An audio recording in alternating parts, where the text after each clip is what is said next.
চোখ ধাঁধানো বিজ্ঞাপন আর নানা চমকের কারণে বরাবরই আলোচনায় থাকে সাদিক এগ্রো।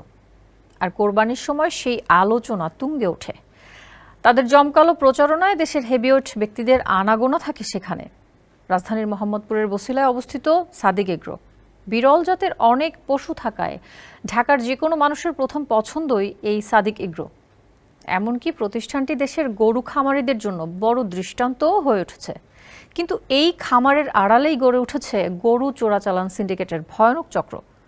কালবেলার অনুসন্ধানে বেরিয়ে এসেছে সেই চক্রের মূল হোতা সাদিক এগ্রোর মালিক গরু মাফিয়া মোহাম্মদ ইমরান হোসেন।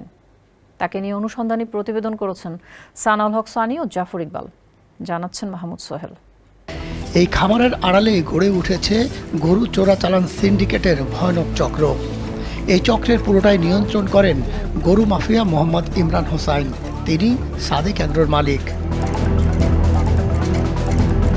কোরবানির ঈদের আগে এক ছাগল 12 লাখ টাকায় কিনে আলোচনায় আসে ইফাত। সেই ঘটনায় ফেঁসে যায় তার দুর্নীতিবাজ বাবা রাজস্ব কর্মকর্তা মতিউর রহমান। তখনই নতুন করে আলোচনায় আসে সাদিক এগ্রো। ঘটনার পর সাদিক এগ্রো নিয়ে অনুসন্ধানে নামে কালবেলা। তাতে বেরিয়ে আসে ভয়ঙ্কর তথ্য। সাদিক এগ্রোর মালিক ইমরান একজন ভয়ঙ্কর গরু মাফিয়া। দেশ বিদেশে রয়েছে তার সক্রিয় গরু সিন্ডিকেট সদস্য। এমনকি থাইল্যান্ড, মিয়ানমার পর্যন্ত ছড়িয়ে আছে তার লোক। সেখান থেকে চোরাই পথে উখিয়া দিয়ে গরু আনেন তিনি। এভাবে কম দামে গরু কিনে বেশি দামে বিক্রি করে রমরমা ব্যবসা করছেন ইমরান, ফাঁকি দিচ্ছেন রাজস্ব।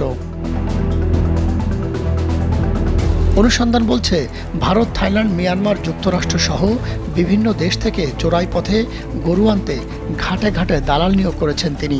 বিরল জাতের এসব বিদেশি গরু কক্সবাজারের উখিয়া সীমান্ত দিয়ে আসে, যা নিয়ন্ত্রণ করেন সেখানকার হলদিয়া পালং ইউনিয়নের চেয়ারম্যান ইমরুল কায়েস। এইসব গরু প্রথমে রাখা হয় উখিয়ার গহীন জঙ্গলে। এরপর গরু নেওয়া হয় নরসিংদীর ক্যাটল ফার্মে। সেখানকার ছবিতে দেখা গেছে প্রতিটি গরুর উপর রয়েছে থাইল্যান্ডের মার্ক করা সিরিয়াল নম্বরও।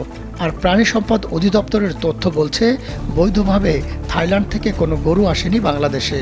সুতরাং এসব গরু আনা হয়েছে চোরাই পথে কর ফাঁকি দিয়ে। মাহমুদ সোহেল, কালবেলা।